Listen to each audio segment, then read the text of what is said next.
Imagine you're out having lunch with some friends or taking a walk with your significant other in a park, when before you know it, you have been captured and detained by the CIA. For the next years to come, you will be wrongfully tortured and interrogated. Unfortunately, this is the reality for many people in the Muslim community when dealing with terror and terrorist related issues. The CIA has been wrongfully torturing people for upwards to 11 years. The issue of torture being morally acceptable and legal in the United States is not a new debate among society by any means, but now more than ever, those methods should be questioned. Torturing people when dealing with terrorist related issues is unacceptable. It is a vile use of power, and it should be illegal in any and every situation. The CIA began using what they call enriched interrogation techniques only beginning post 9/11. Those techniques include things like waterboarding, forced nudity, dietary manipulation, sleep deprivation, abdominal slaps, and many others. All of these practices are inhumane, physically and emotionally draining, and degrading to the detainee. No matter the situation, torture is always wrong. I see no benefit in humiliating and terrorizing an individual in hopes to get a sliver of information out of them. The benefits of torture do not outweigh the burden suffered by the detainee by a long stretch. Abu Zubaydah was one of the most famous detainees that the CIA had, and at the time he was considered to be a high value detainee.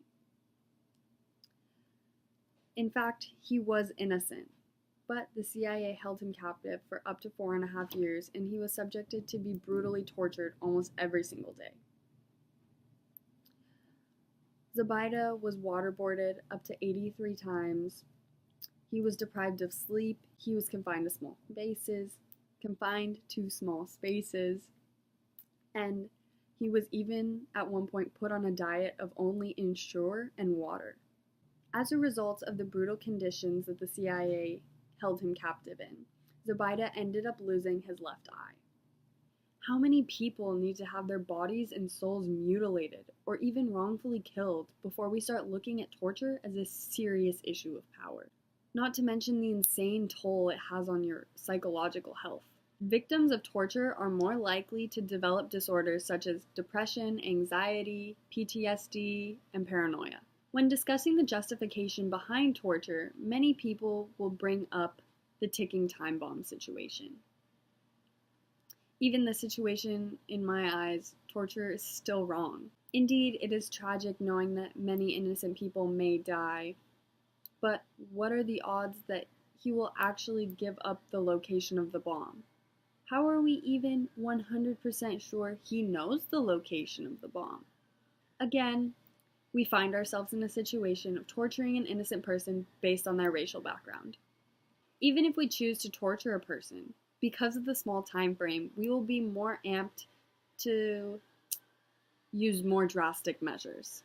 This, in fact, can lead to an increased risk of the detainee being severely injured or even dying. Then what are we to gain by torturing a man to death? If he does, in fact, know the location of the bomb, more times than not, he has been exposed to severe training and knows not to crack under the pressure of torture. He knows that no matter what happens, even if he ends up dying, the bomb is still going to go off. Torturing one person in hopes to save the lives of many, while it may sound beneficial, is actually a waste of time.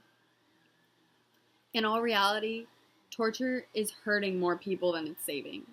As a country, we need to take a huge step back and stop detaining people based on their racial backgrounds. There are too many gray areas when it comes to the laws and regulations of torture, which is why it just needs to be illegal overall.